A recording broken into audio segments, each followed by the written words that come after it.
저에게 아마 저가 아니더라도 대부분 목사님들이 부담스러워하는 설교 주제들이 몇 가지가 있습니다.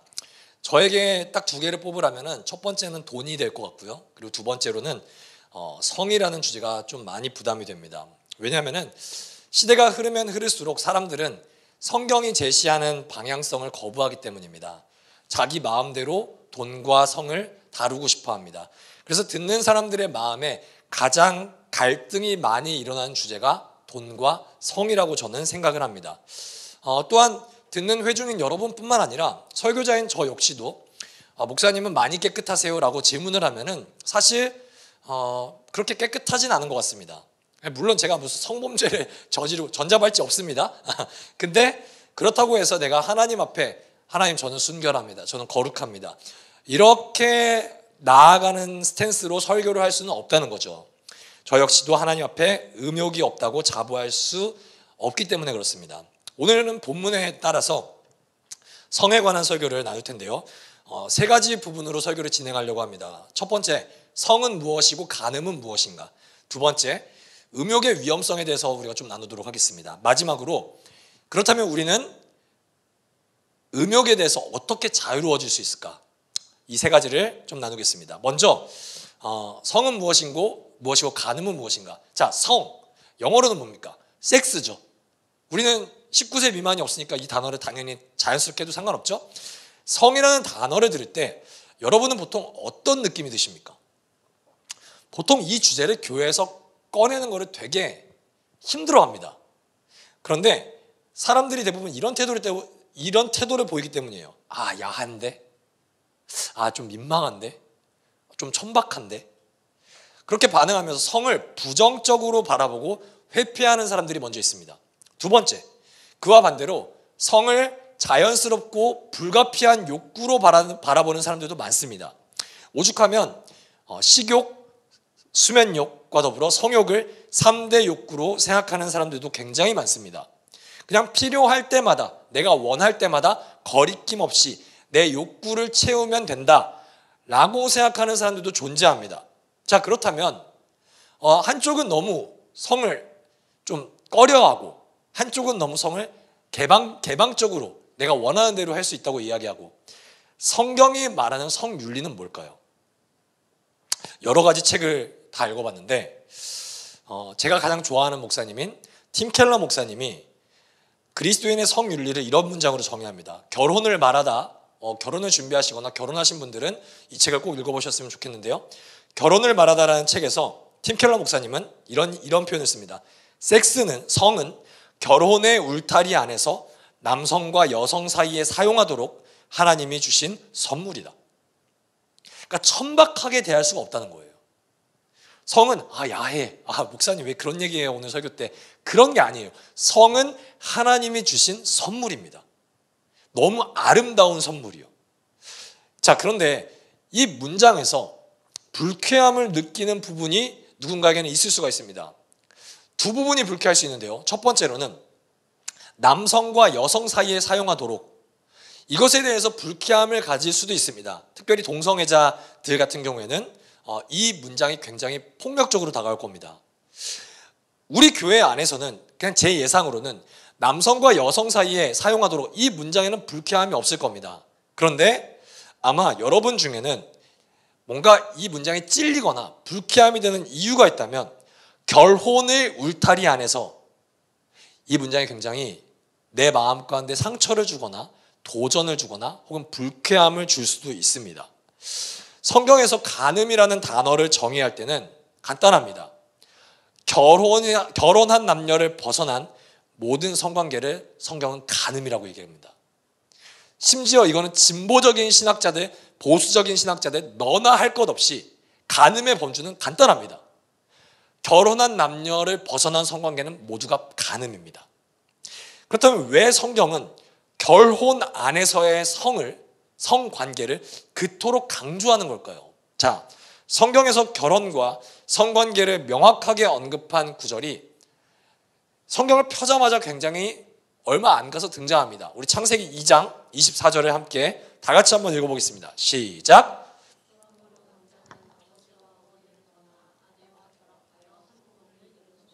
자, 여기서 여러분이 만약 개역개정 성경을 가지고 있다면 이것이 연합이라는 표현으로 쓰일 겁니다. 자, 그런데 이 연합, 결합, 이 단어가 뭐냐면 다바크라는 단어입니다. 이 다바크는 우리가 이 창세기 2장 24절에 맨 처음에 볼 때 결합하면은 우리는 육체적인 결합만 생각해요. 그렇지가 않습니다. 이 다바크라는 단어는 훨씬 더 많은 의미를, 풍성한 의미를 가지고 있는데 무엇보다 견고한 언약이라는 단어를 가지고 있어요. 그러니까 이 창세기 2장 24절에 원어적으로 해석하면은 결합한다. 그것은 이제 남자와 여자가 성관계를 해도 된다. 이것도 맞는 표현이지만 이것보다 더욱더 하나님의 말씀을 더욱더 정확하게 담아내는 표현은 남자와 여자가 견고한 언약의 관계가 된다라고 해석하시면 됩니다. 성경은 결혼을 계약이라는 표현으로 쓰지 않습니다. 성경은 결혼을 언약이라는 표현으로 정의합니다. 언약적 관계라는 말이 사실 우리는 잘 쓰지 않는 단어입니다. 나 친구랑 목사님 저 이번 주에 언약하고 왔어요. 정신병자입니다. 언약이라는 단어를 일상생활에서 쓰지 않아요. 그래서 언약이 뭐예요? 그러면 대부분 몰라요. 자, 언약적 관계라는 말을 쉽게 표현해 드릴게요. 단순히 몸만의 관계가 아니에요. 육체적인 관계뿐만이 아니라 법률적으로, 사회적으로, 경제적으로 완전히 하나가 되는 말이에요. 내 몸만이 아니라 내 감정, 내 미래, 내 삶의 모든 부분까지 상대방에게 맡기는 것. 그게 바로 결혼입니다. 그래서 예배 형태의 결혼식을 가면은 목사님이 반드시, 이걸 안 하는 목사님이 있는지 모르겠는데 제가 여태까지 저는 결혼식을 굉장히 많이 가봤거든요. 꼭 이걸 시킵니다. 혼인서약이요. 그러면 대부분 멘트는 비슷합니다. 김영호는 박소연과 결혼할 때 뭐 기쁠 때나 뭐 슬플 때나 아플 때나 괴로울 때나 가난할 때나 블라블라, 그리고 죽음이 갈라놓을 때까지 언제나 함께 하겠습니까? 이 질문을 반드시 합니다. 여러분, 이게 언약입니다. 계약은 관계가 마음에 안 들면 파기하면 됩니다. 근데 언약은 달라요. 생명을 다해 지키겠다는 다짐이 들어있어요.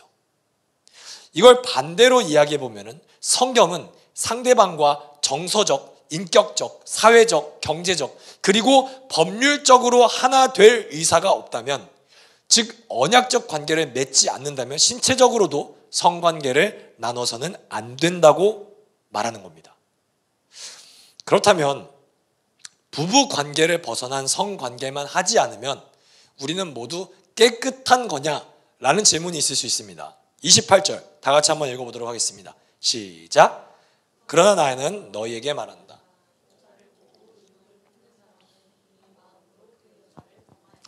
여러분, 저는 이 구절을 보면 숨이 막힙니다. 이게 가능한가? 비키니를 입은 여자를 보고, 혹은 솔로 지옥인가요? 그런 거에 유명한 사람 누구 있나요? 남자? 덱스? 그런 벗은 몸을, 혹은 내가 좋아하는 아이돌이 나왔을 때 내가 이상한 상상을 하지 않는 게 가능한가? 저는 조금 힘든 것 같습니다. 제 기준으로는요. 저에게 대입하자면. 여기서 오해하지 말아야 될 거 있습니다. 여자를 보고 혹은 남자를 보고 음욕을 품는 사람은 이미 간음했다. 이 말은 누군가를, 이성을 봤을 때 너는 이성적으로 끌리는 마음을 가져선 안 돼. 이건 절대 아닙니다. 그게 없이, 그 사랑이 없이 어떻게 남녀가 결혼을 합니까? 남녀가 어떻게 연애를 합니까? 그거는 말이 안 됩니다. 여기서 음욕이라는 단어를 제가 어떻게 정의해야 되지? 제가 이번 주 설교는 지난주 설교보다 좀 더 어렵게 준비했던 것 같아요. 책을 진짜 여러 권을 봤는데, 책과 여러 유튜브 영상을 보는 가운데 제가 좋아하는 존 파이퍼 목사님이 음욕이라는 단어를 이렇게 정의하더라고요.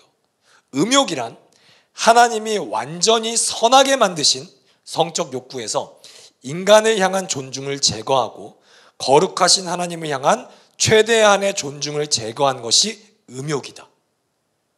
저는 이 문장이 가장 음욕을 잘 정의한 문장이라고 생각합니다. 성적 욕구는 있을 수 있습니다. 그런데 거기에 하나님에 대한 존중과 인간에 대한 존중을 제거하면 성적인 욕망에서 음욕만이 남습니다. 즉 음욕이란 누군가를 사랑하기 때문에 언약적인 관계 안에서 내가 헌신하기보다 그 상대방을, 그 대상을 통제하고 소유하고 내 쾌락을 위해 그 사람을 사용하려는 마음입니다. 그 사람의 존재가 아름다워서가 아닌 내가 즐거움을 느끼기 위해 그 사람을 존중하지 않고 소비하려는 마음입니다. 이 소비라는 단어를 정확히 기억하십시오. 내가 음욕을 지니고 누군가를 쳐다보는 순간 그 사람은 하나님의 형상으로서 나에게 다가오지 않습니다. 나의 쾌락을 채워주기 위한 도구로 전락됩니다. 오늘날 그 대표적인 예를 두 가지 정도 들어보려고 하는데 가장 대표적인 예는 포르노입니다. 조금 더 한국말로 하면 음란물이죠. 그리고 이거를 조금 더 중고등학생들이 쓰는 은어적으로 표현하면 야동이죠. 여러분 포르노를 보는 사람이 우리도 본 기억이 있을 수 있겠지만 영상에 등장하는 대상의 이 사람 이름이 뭘까? 이 사람 너무 아름다운데 전화번호는 뭘까? 이 사람의 취미는 뭘까?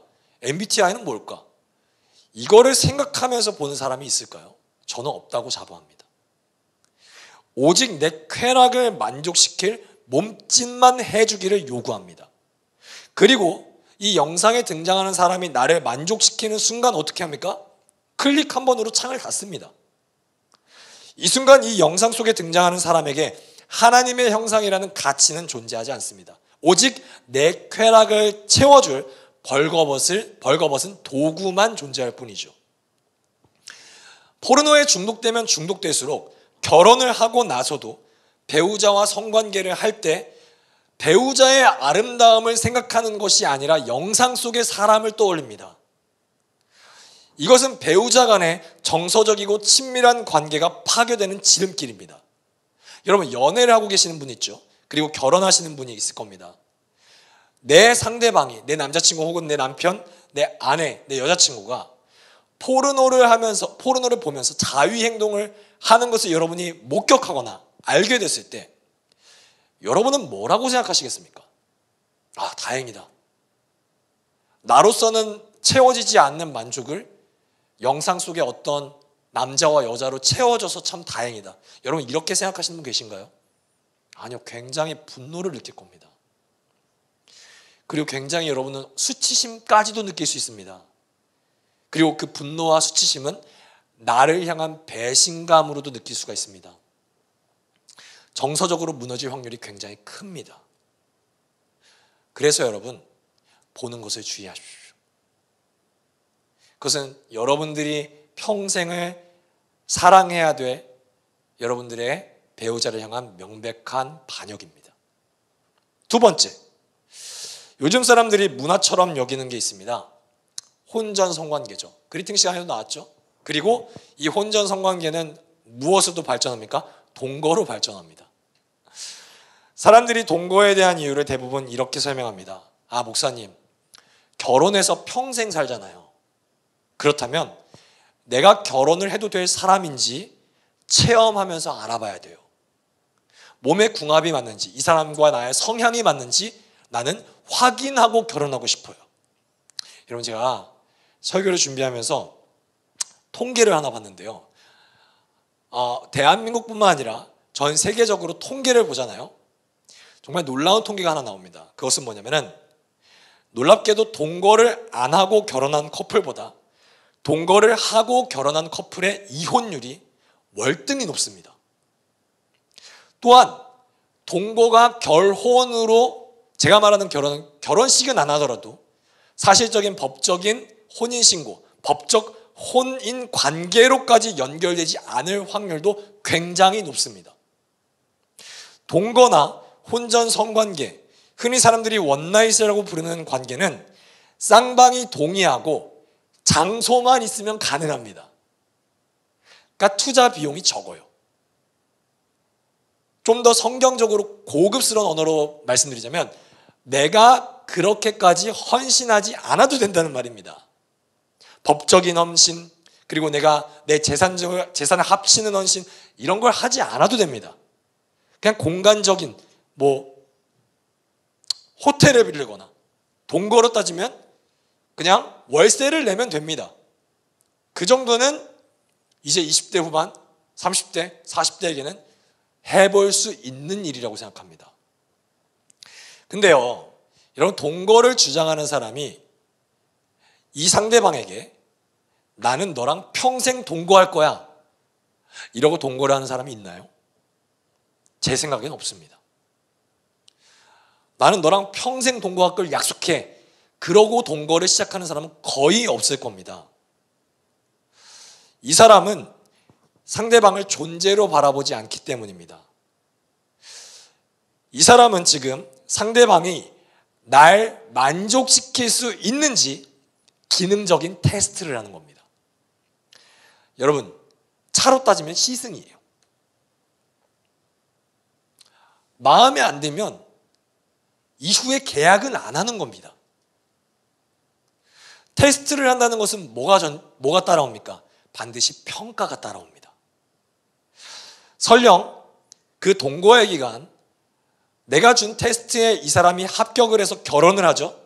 그러면 나도 그렇고 상대방도 그렇고 그냥 나로서 내 있는 모습 그대로의 자신의 존재를 맡기는 것이 아니라 내 외모, 내 말투, 성관계 속에서의 내 역할이 테스트 기간에 보여줬던 것만큼 혹은 그 이상의 기능을 발휘해야 됩니다. 왜죠? 여러분, 시승은요, 실망하면 계약을 안 하면 돼요. 근데 계약을 했잖아요. 그것은 내 헌신이 이전보다 더 크다는 것을 의미합니다.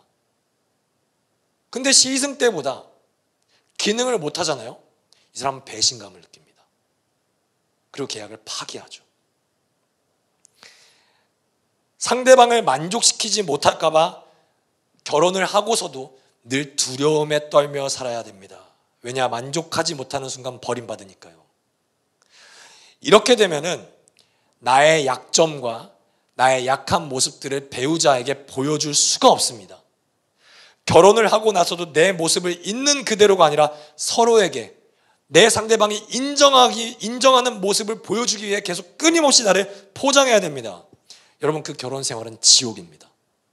생각만 해도 숨이 막힙니다. 결혼이 서로의 약함과 부족함을 보더라도 반드시 지켜야 하는 언약적 관계라면 동거는 필요와 상황에 따라서 언제든지 철회할 수 있는 일시적인 관계입니다. 나에게 상대방의 가치가 떨어진다고 느낄 때 서로 편하게 갈라질 수 있는 것을 여러분 절대로 쿨한 관계라고 생각하지 마십시오. 그것은 나의 음욕에 상대방을 이용하거나 혹은 상대방의 음욕에 내가 이용당하는 간음일 뿐입니다. 그렇다면 우리는 어떻게 음욕으로부터 자유로울 수 있을까요? 우리 29절에서 30절 다 같이 한번 읽어보도록 하겠습니다. 시작.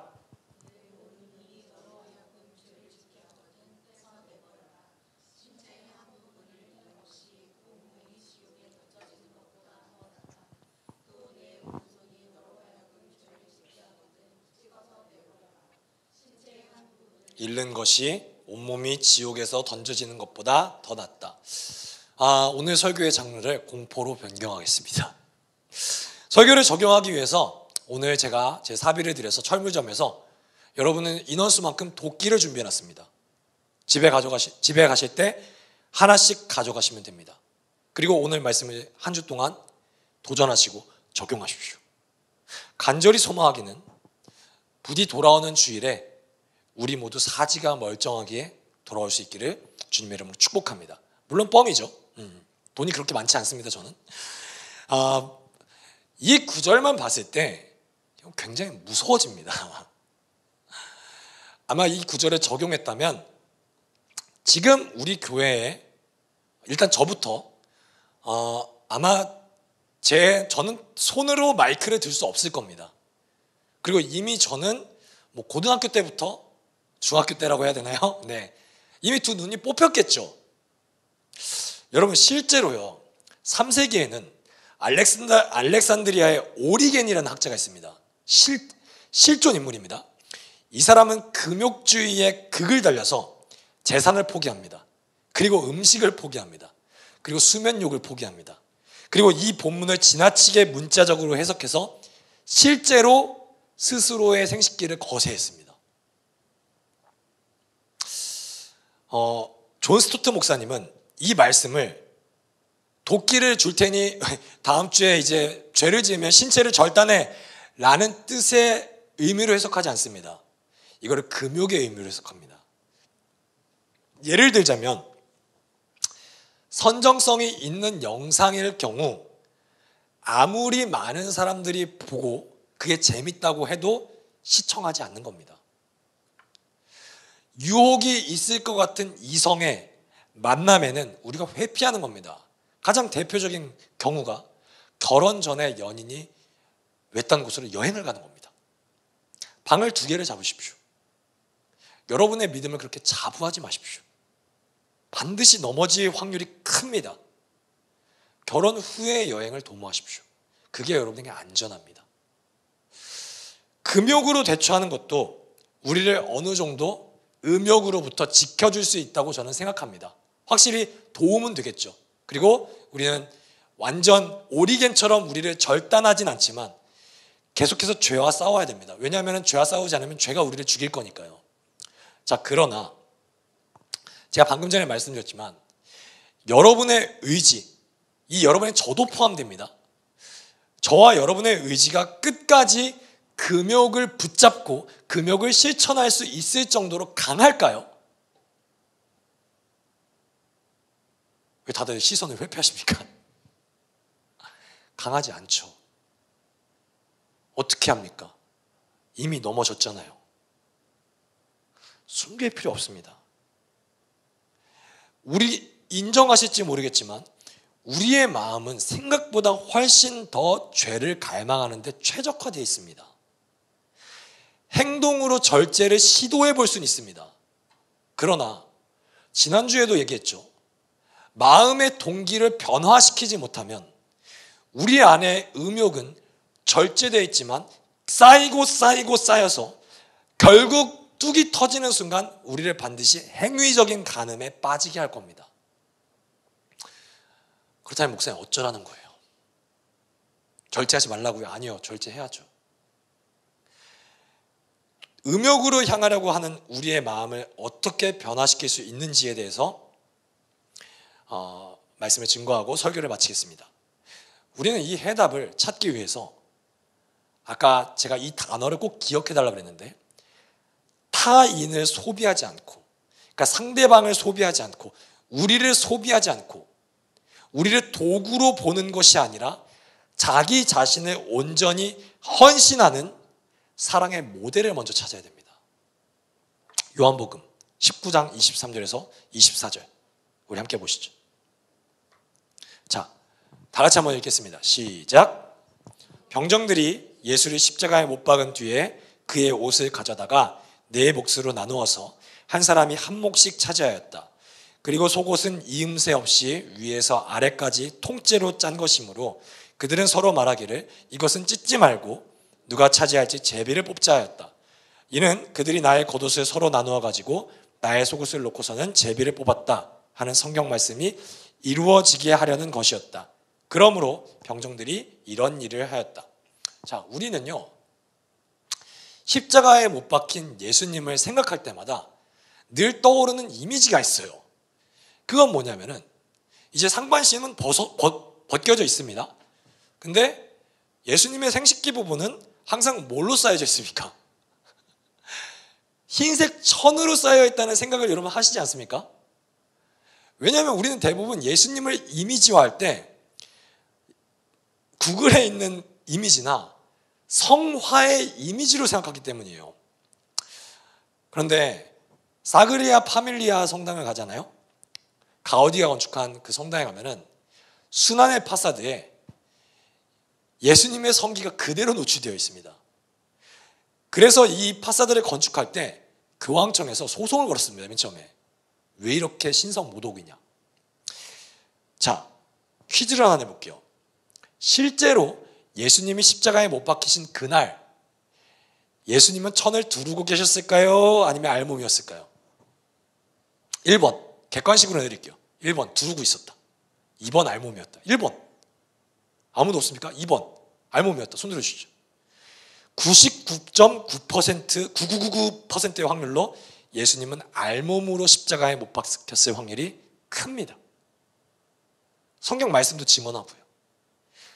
그런데 당연한 이야기지만 예수님은 일생 동안 태어나시고 그리고 인간의 육신으로 오시기 전에도 그렇고 그리고 인간의 육신으로 죽으시고 하늘로 올라가신 그 모든 순간에도 예수님은 간음이라는 걸 해보신 적이 없습니다. 근데 그의 오른손이 어떻게 되죠? 못 박힙니다. 찍히죠. 오른손만 못 박히는 것이 아닙니다. 양손이 십자가에 못 박혀져서 버려졌습니다. 그는 한 번도 여인을 바라볼 때 음욕으로 바라본 적이 한 번도 없습니다. 근데 의학자들은 추정합니다. 예수님이 십자가에서 못 박혀서 죽는 그 순간에 아마 시신경이 마비되어 세상을 보지 못했을 거라고요. 그는 실제로 그가 저지른 음욕과 간음이 한 번도 없는 사람임에도 불구하고 죽음을 겪어야 했습니다. 심지어 시로라기 하나 걸치지 않은 채로요. 그는 우리의 음욕과 우리의 간음으로 그리고 음행으로 받아야 될 심판을 모두 그가 짊어지고 당하셨습니다. 여러분, 우리가 그리스도 앞으로 나아갈 때, 그 십자가 앞으로 회개하러 나아갈 때 조건이 하나가 있습니다. 우리를 포장하지 않는 거예요. 우리의 더러운 모습, 우리의 죄인인 모습, 우리의 음란한 모습, 우리의 수치스러운 모습을 그대로 가져가야 됩니다. 실오라기 하나도 걸치지 않고요. 우리가 품고 있는 음욕마저도 우리는 십자가에 그대로 가져갑니다. 하나님 저 깨끗하죠? 이럴 필요가 없습니다. 완전히 발가벗겨진 알몸 상태의 예수 그리스도, 그리고 이 예배당 안에서, 그리고 가족 안에서, 그리고 친구들 안에서는 내가 포장할 수 있지만 지극히 존귀하시고 존엄하신 하나님 앞에서는 그 어떤 것도 나를 가릴 수 없는 완벽하게 발가벗겨진 우리가 예수 그리스도와 서로를 마주할 때 주님은 우리를 자신의 쾌락을 위하여 나를 도구로 보며 나를 소비하는 존재가 아니라는 것을 우리가 직면하게 됩니다. 나의 모든 음욕, 음행, 수치와 죄악, 이 모든 허물을 알고 있음에도 불구하고 하나님과 맺으신 언약, 그리고 나와 맺은 언약의 관계를 포기하지 않고 나를 신부로서 사랑하기 때문에 자신의 전부를 내어주신 예수 그리스도의 신랑 되심을 우리가 만나게 됩니다. 사랑하는 여러분, 성경 구절을 하나 읽고 설교를 마치도록 하겠습니다. 고린도후서 11장 2절 바울의 이야기를 하나 소개하겠습니다. 나는 하나님께서 보여주신 열렬한 관심으로 여러분을 두고 몹시 마음을 씁니다. 나는 여러분을 순결한 처녀로 그리스도께 드리려고 여러분을 한 분 남편 되실 그리스도와 약혼시키셨습니다. 성경에는 하나님과 우리와의 관계를 묘사하는 단어가 굉장히 많습니다. 아버지와 자녀, 목자와 양, 수많은 묘사하는 단어가 있습니다. 근데 그 중에 가장 이해할 수가 없고 그 중에 가장 계산적으로 납득이 안 되고 그 중에 가장 이게 맞나 싶을 정도로 하나님과의 우리와의 관계를 표현하는 단어가 있는 게 그게 바로 신랑 되신 예수 그리스도와 그의 신부인 우리입니다.